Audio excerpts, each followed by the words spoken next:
Halo Sobat Investor, kembali lagi bersama saya, M. Faizal, redaktur pelaksana idxchannel.com yang akan menemani Anda membahas tajuk utama pemberitaan yang tersaji di idxchannel.com dan IDX Channel TV melalui program di editorial.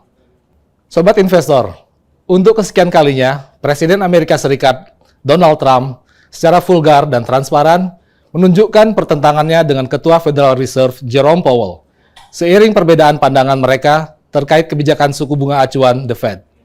Bagi Trump, bunga The Fed sudah saatnya diturunkan agar perekonomian dapat berjalan lebih kencang, sehingga potensi pelemahan dapat dihindari. Sedangkan Powell masih bersetia pada pemahamannya bahwa dengan segala tantangan yang ada di pasar, maka langkah mempertahankan suku bunga menjadi hal yang paling tepat untuk dilakukan. Pertentangan sudut pandang ini sengaja kami highlight secara khusus dalam sidang redaksi IDX Channel. Karena dalam pandangan kami, situasi perseteruan Trump versus Powell ini merupakan paradoks sekaligus tamparan keras bagi mazhab ilmu perekonomian modern yang saat ini dianut dan diterapkan di hampir seluruh negara di dunia. Bagaimana tidak? Jika kita menengok ke belakang, Trump justru merupakan pengusul atas ditunjuknya Powell sebagai ketua The Fed pada 2 November 2017 lalu, atau tepatnya pada awal periode pertama pemerintahan Trump. Lalu mengapa kini mereka bisa berseberangan? Pada dasarnya, dengan mengacu pada konstruksi pemikiran ekonomi modern, kedua tokoh tersebut sebenarnya tidak sedang berseberangan, melainkan justru sedang memperagakan bagaimana teori keseimbangan fiskal dan moneter sedang berdialektika dan memunculkan keseimbangan perekonomian di sebuah negara. Trump, dengan pendekatan khas pengusaha yang belak-belakan dan progresif, menggunakan indikator tarif dan stimulus fiskal untuk menjalankan bahtera yang dinamakan negara, dengan rujukan yang digunakan yaitu US Constitution Preamble and Employment Act 1946, dengan goals utama yaitu kesejahteraan bagi seluruh warganya. Sedangkan, sesuai mandatori moneter, Powell justru menavigasi bahtera negara dengan sangat hati-hati, sembari terus menjaga stabilitas kapal beserta para penumpangnya dengan sepenuh daya dan upaya. Data dan peta kebijakan menjadi andalan untuk dapat memperluas serapan tenaga kerja secara lebih maksimal. Rujukan yang dipakai yaitu Federal Reserve Act dan Humphrey-Hawkins Act, yang secara garis besar menuntut pola pengelolaan yang memang penuh dengan kehati-hatian.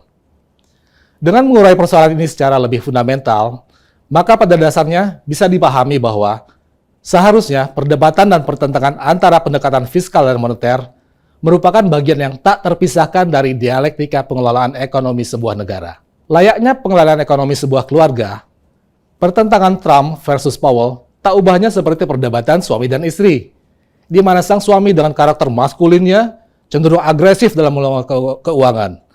Dengan berinvestasi di sana-sini, berbelanja ini itu, termasuk tak ragu untuk menggelontorkan dana besar untuk sesuatu yang dianggap layak. Sebaliknya, pendekatan sang istri cenderung lebih hati-hati, dengan lebih mengedepankan cash flow harian yang harus diamankan lebih dulu, menyediakan dana bantalan setebal mungkin agar ketika guncangan terjadi, segala risiko bisa diminimalisasi.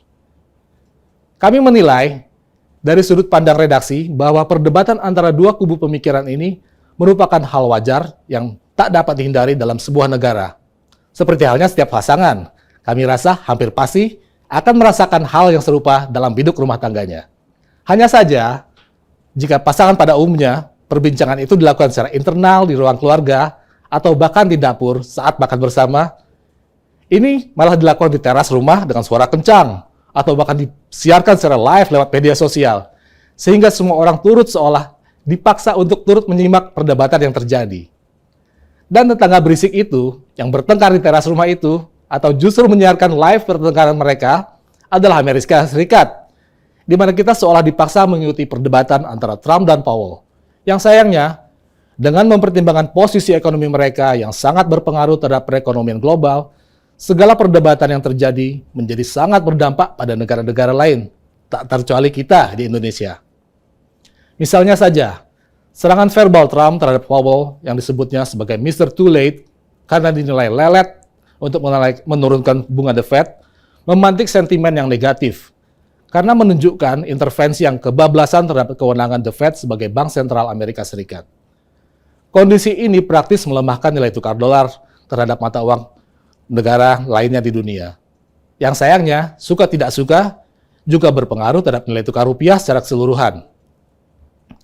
Apakah menguatnya nilai tukar rupiah seiring pelemahan dolar adalah kabar gembira bagi kita?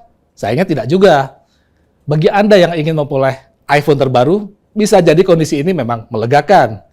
Tapi bagi eksportir, kabar ini terasa menyesakkan. Jadi, sampai kapan tetangga berisik kita ini bakal terus membuat bising kompleks perumahan kita? Sampai kapan dunia global, termasuk Indonesia, harus harap-harap cemas akibat bincang panas Trump versus Powell di pantry belakang rumah, sambil mengunyah burger double cheese dan menenggak segelas Coca-Cola. Demikian editorial hari ini. Pantau terus berita ekonomi bisnis dan pasar modal hanya di IDX Channel dan idxchannel.com dan media sosial IDX Channel. Saya M. Faizal, pamit undur diri. Sampai jumpa.